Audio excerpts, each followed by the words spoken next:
Shalom, Bapak, Ibu, dan Saudara semua. Sekarang topik kita membahas tentang kemarahan, karena kemarahan adalah salah satu kondisi emosi yang seringkali dialami oleh setiap orang, termasuk di dalamnya orang-orang percaya. Berbagai masalah telah timbul sebagai akibat dari kemarahan. Misalnya, kemarahan seringkali menyisakan dendam ataupun kepahitan hati, dan membawa kita dalam dosa bahkan kematian. Contohnya dengan marah kita bisa dendam dan bisa membunuh orang. Dan juga ketika, bahkan orang sakit jantung, dan darah tinggi dilarang untuk marah yang berlebihan, karena bisa membawa kematian buat orang itu. Renungan ini akan membahas kemarahan, dari perspektif Alkitab, secara khusus kemarahan dalam relasi, antara manusia dengan manusia. Pengambilan beberapa kisah maupun kutipan yang ada, baik di Perjanjian Lama ataupun di Perjanjian Baru, akan menjadi acuan untuk mendapatkan gambaran dari Alkitab, secara lebih menyeluruh tentang kemarahan. Tetapi terlebih dahulu, saya ingatkan untuk tidak lupa, menekan tanda subscribe, menekan tanda like, dan juga diberi komentar, untuk YouTube ini, supaya kami tetap eksis membuat renungan ini. Terima kasih, kita kembali ke renungan kita. Kita lihat lewat perspektif Perjanjian Lama, tentang kemarahan. Kisah pertama tentang kemarahan antara manusia dan manusia dicatat dalam Kejadian 4, ayat 6, tentang kemarahan Kain terhadap Habel adiknya.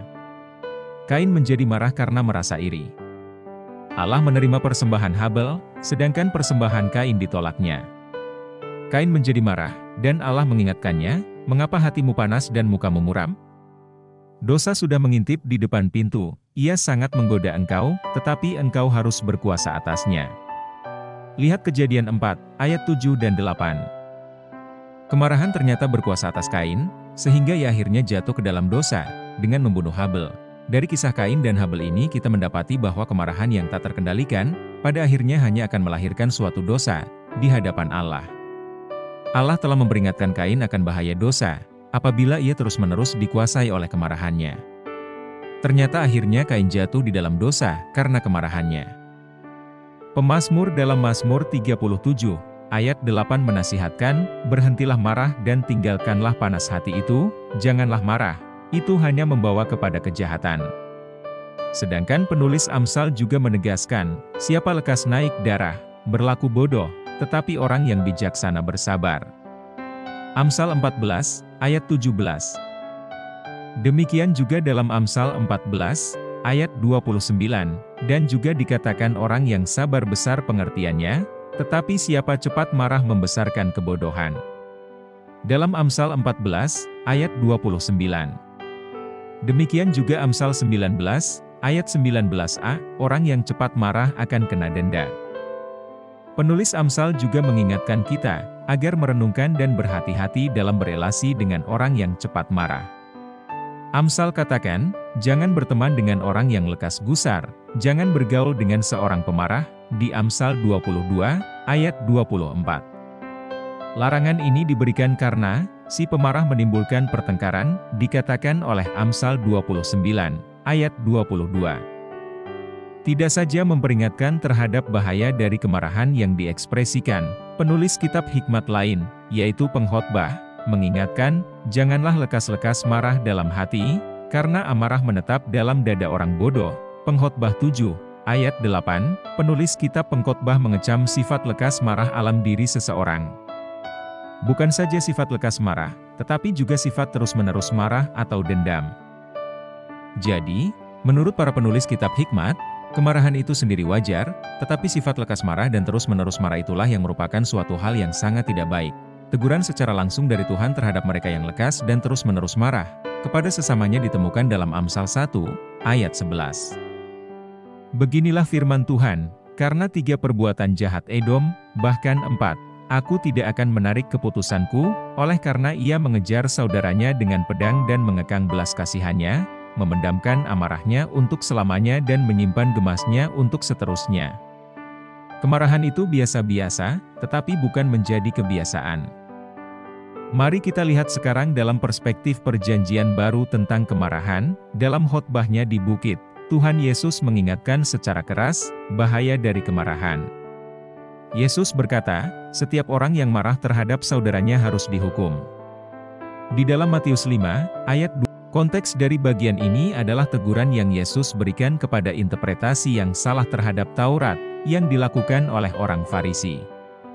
Terhadap interpretasi yang salah terhadap hukum jangan membunuh, Yesus menekankan bahwa perintah ini tidak saja dilanggar ketika seseorang membunuh orang lain, tetapi apabila hati atau pikiran seseorang didorong oleh kemarahannya, bermaksud untuk membunuh seseorang, hal itu juga merupakan suatu dosa. Jadi, Yesus memperingatkan akan bahaya dari kemarahan yang berkelanjutan, atau dendam. Apakah Yesus sendiri tidak pernah marah? Tidak. Beberapa bagian Alkitab mencatat bahwa Yesus pun pernah marah, Markus 3, ayat 5, dan juga di pasal 10, ayat 14. Salah satu kisah yang sangat menarik untuk diperhatikan adalah ketika Yesus memporak-porandakan meja kursi orang-orang yang berjual beli di halaman Bait Allah. Kita bisa lihat di dalam Markus 11, ayat 15-19. Yesus tentu tidak melakukan semuanya itu dengan ekspresi muka yang tenang, ia pasti marah dan sangat marah. Beberapa pelajaran dapat ditarik dari marah, tetapi tidak berdosa, yang dialami oleh Tuhan Yesus. Pertama, kemarahan Yesus mempunyai alasan yang sangat kuat dan signifikan. Bait Allah seharusnya lah digunakan sebagai tempat beribadah dan bukan tempat untuk berjual beli. Kedua, kemarahan Yesus ditujukan pada orang yang tepat. Yesus tidak marah kepada semua orang yang ada di Bait Allah, tetapi hanya kepada mereka yang berjual beli di halaman Bait Allah. Dan ketiga, Yesus tidak dikuasai oleh kemarahannya, tetapi Yesuslah yang menguasai kemarahannya. Yesus terlebih dahulu mengusir orang-orang yang berjual beli, baru kemudian menjungkir balikan meja kursi milik para pedagang tersebut. Dari kisah ini, kita mendapatkan pedoman bagaimana marah, tetapi tidak berdosa. Apabila kita marah hendaknya hal itu, dikarenakan suatu alasan yang sangat kuat dan signifikan. Kemarahan tersebut ditujukan pada orang yang tepat, dan diekspresikan dengan cara yang tepat pula. Rasul Paulus pun mengajarkan, apabila kamu menjadi marah, janganlah kamu berbuat dosa, janganlah matahari terbenam sebelum padam amarahmu. Hal ini berarti, pertama, kemarahan itu sendiri bukanlah suatu dosa. Boleh menjadi marah, tetapi jangan sampai karena kemarahan itu, kita melakukan suatu dosa. Kedua, jangan marah secara berlarut-larut. Apabila marah terhadap seseorang, secepat mungkin harus diselesaikan masalahnya. Jangan membiarkan kemarahan menjadi suatu dendam.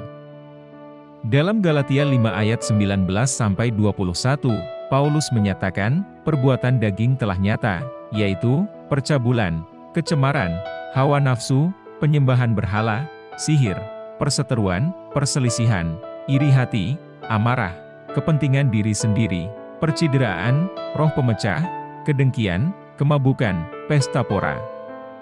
Jadi kata amarah yang disebutkan dalam bagian ini, yang merupakan buah dari perbuatan daging, bukanlah semata-mata mempunyai arti amarah.